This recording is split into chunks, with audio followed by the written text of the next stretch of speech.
Hey guys, some gamer dude here. I've wanted to just put some couple things out there first before we get into the topic of the video. Yes, I'm aware that some of the videos recently cut off near the end.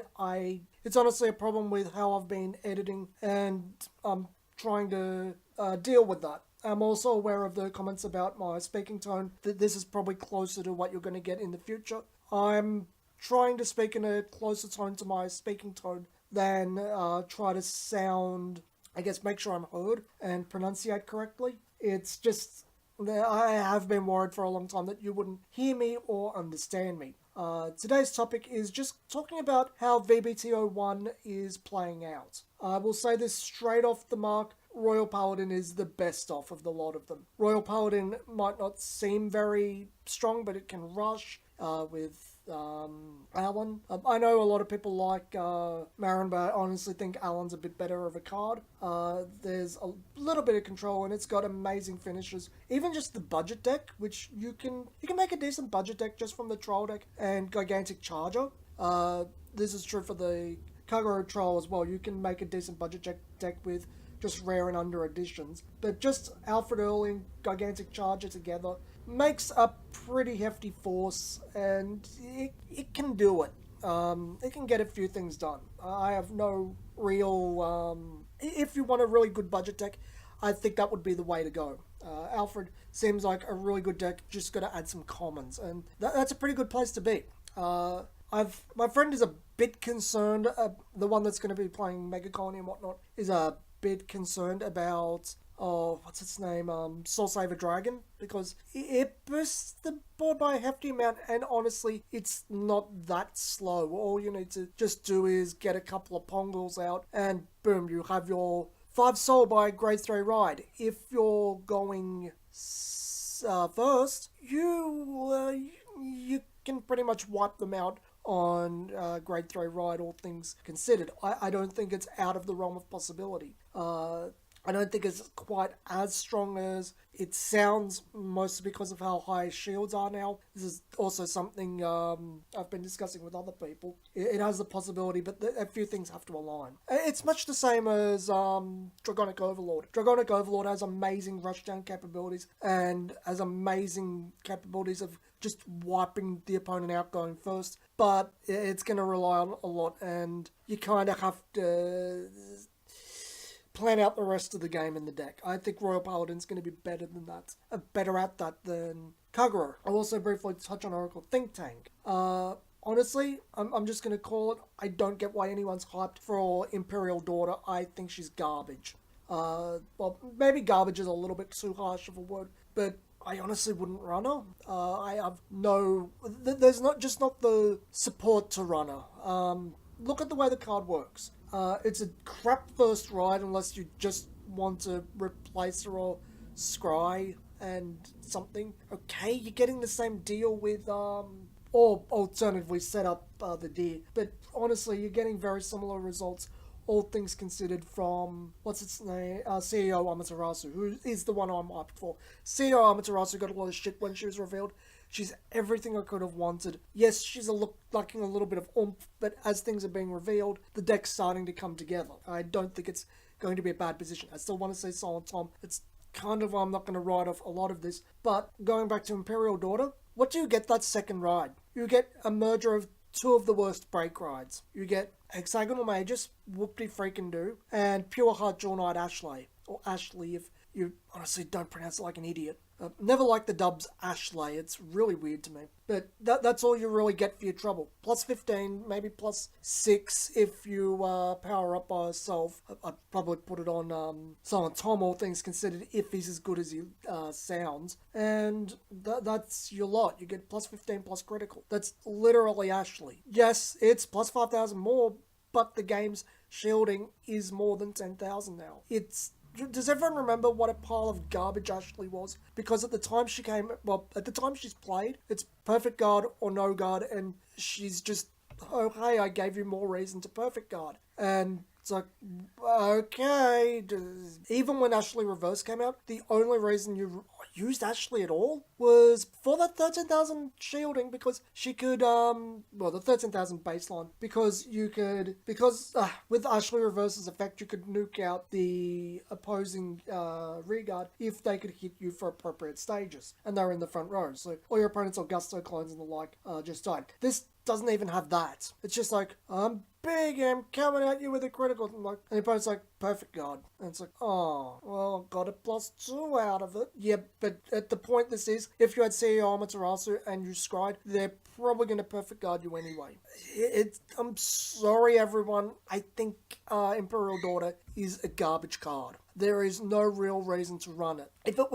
Honestly, if it was a bit closer to the original, like all things considered, it probably would have been a good first ride. I know that's a bit controversial. Maybe if Oracle Think Tank had a card that said soul it or ditch it to draw a card, and Imperial Daughter operated like the original just for the one turn, would have been much better than what it is. I just can't help those Ashley comparisons, and it's ringing all type of red flags in my head that this is a garbage card. It's too late to be good. Then we have the Deer, which is a double rare, and it's amazing. It's like, check your top 7 and then stack your deck for 2 critical triggers. Now, all your field gets plus 10k each. And how can you not like that? Even with the circumstances of needing 2... what is it, grade 3s in the soul. So it has to be your third ride, and you have to go ride. And that does promote, what's her name, Imperial Daughter, if she wasn't, crap. You can still do it with, Amaterasu. I know a lot of people are saying, oh, Amaterasu's really good on the rear. She is, and you could use the Deer on the rear if you really wanted to, and could just go ride that many times with Amaterasu. You really can. But that is an amazing finisher. It's like, any way you go with it, you just go, okay, they have to block everything. And given that Oracle Think Tank has a lot to bring their columns up to 23,000, you've got 43,000 rear guards, and you just can go, okay, you're at 4 damage, 1 critical here, 1 critical here. My Vanguard's got 2 critical anyway. So you let anything through, you're dead. I think that's an amazing finisher. I really do. That is a card I like. I don't think it's really hard to dislike this card. The way it's going right now, I would probably use 4 Amaterasu, 2 Deer, and 2 of Sarasa, the common one. I think this is actually something I want to talk about with Oracle Think Tank a little bit quickly. People are really overlooking something with Sarasa and Sotori Hime. Oh god, that's hard to pronounce. Sotori Hime. They're overlooking that when these cards scry, they can set up the next trigger after your Vanguard attacks. They can set up defensive triggers. That's an amazing asset. I mean, everyone wants to go, okay, I set up my drive checks, go, twin drive, critical, whatever, and boom. But this thing can go, okay, how about next time you damage me, I get a draw trigger. And then I get plus 10,000 to Vanguard and I get another card in hand. Or next time you damage me, I get a heal trigger. So I get plus 10,000 and your attacker's really rendered moot. I don't care. I'm just going to do that. People, honestly, Amaterasu's plus 5,000, it's nice, but it's a bit of a red herring in my opinion. I know that might sound a bit controversial, but I'd rather set up those defensive triggers afterwards than go in for this huge, my Vanguard's huge and it's got all this power. Perfect guard. I'd rather just spread everything over just to try to even out my odds a bit. But we'll see how it plays out. I'm already planning to print out proxies of Oracle Think Tank and Nova Grapple to test the new engine with, well, not new engine, the new mechanics with later on. I don't really have that much interest in the trial deck clans, and I'm not going to buy them just to try things out. But I'll see and give a report on how things play out when I get to this. My friend I like playing with the most doesn't really like digital games, and I don't blame him. Card games lose a lot digitally. So let's go over to Nova Grappler. This is actually really single circumstances where I think the Vanguard Ray isn't very good. Now, I should actually clarify that with, it's not so much Perfect Riser that's bad. Perfect Riser's really good. It's Nova Grappler that sucks. That's genuinely what I'm saying here. I was gonna do a video on Perfect Riser. I started writing it up, putting it through a lot of if you're familiar with my old blog, I used to do a lot of this is how the turn will play out, this is how things get stonewalled and whatnot. And it's really easy for Force Clan to stonewall Nova Grappler's Riser deck. There just isn't the force there to push it through. The deck is,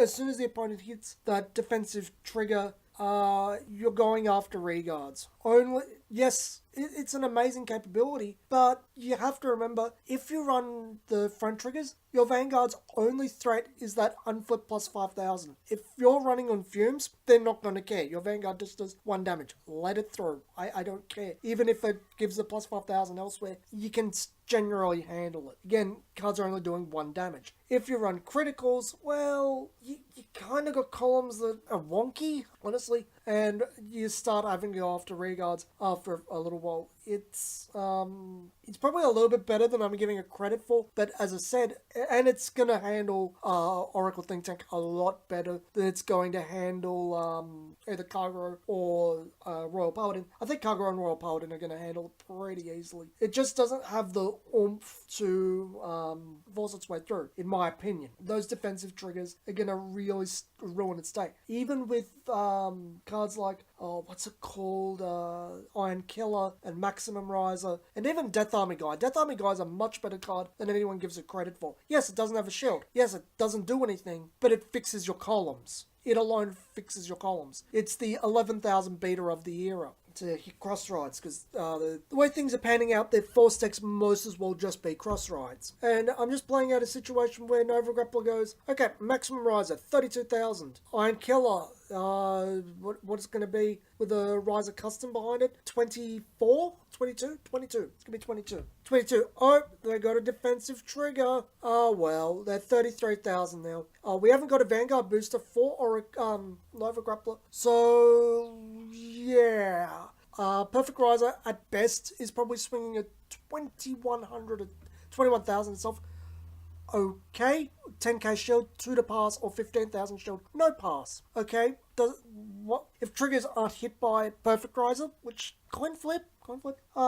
Okay, can't really hit much with 22. The 32 can swing in again, but it's a 10,000 to stop, and can't really hit much with the old 1800. Really, kind of just out of luck. And you hit the trigger you have to hit is a front trigger to get through damage. But now your Vanguard is just like, okay, you're just gonna force a column up by 5, and yeah, if I'm doing damage, you can get the count. The unflip doesn't really matter. If I'm pushing you back, if the opponent's pushing back at the Nova Grappler deck, okay, that unflip really doesn't matter. Nothing else in Nova Grappler so far has used Counterblast that you'd want to run. Okay, High-Powered Riser custom does, but chances are, unless you ride it, it's only going to be 1,500 itself. Remember when we talked about stonewalling with a defensive trigger? There you go. You have to ride it, otherwise it's kind of craptacular. And you just, the whole deck just doesn't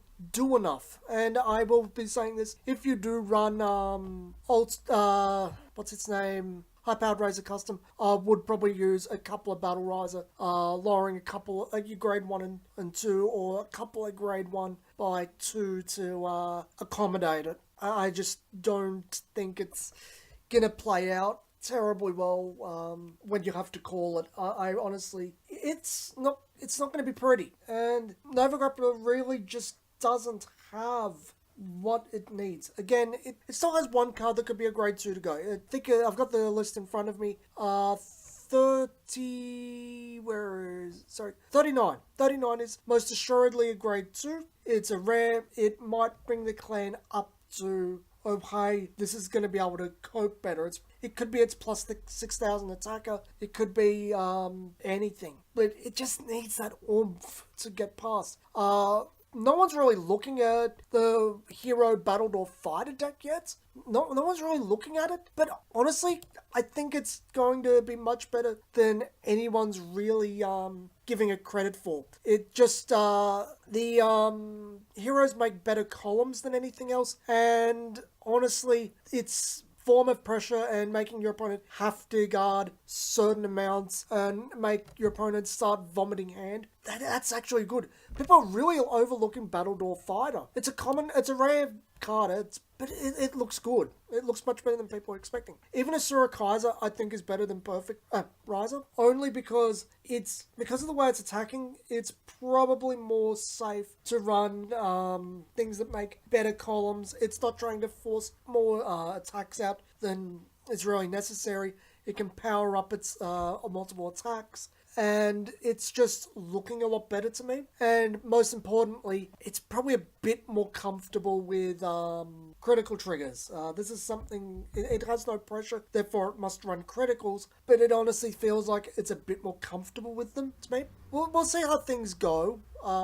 That's just my opinion. I think people are sitting on the heroes. It's a very cheap deck, but it's much better than people are giving it credit for. And yeah, again, that last grade 2 that we've got for Nova Grappler and Silent Tom, and the last 2 Vanguard rares might change a lot in how things are going. But at the moment, I would probably say that Royal Paladin is going to be top dog. I don't think there's any question about this. I don't think anything really compares to it, or nothing compares to you. Oracle Think Tank's really pulled itself out of the hole it was in. I think it's going to be much better than it was appearing. That deer really gave it the shot in its arm it needed.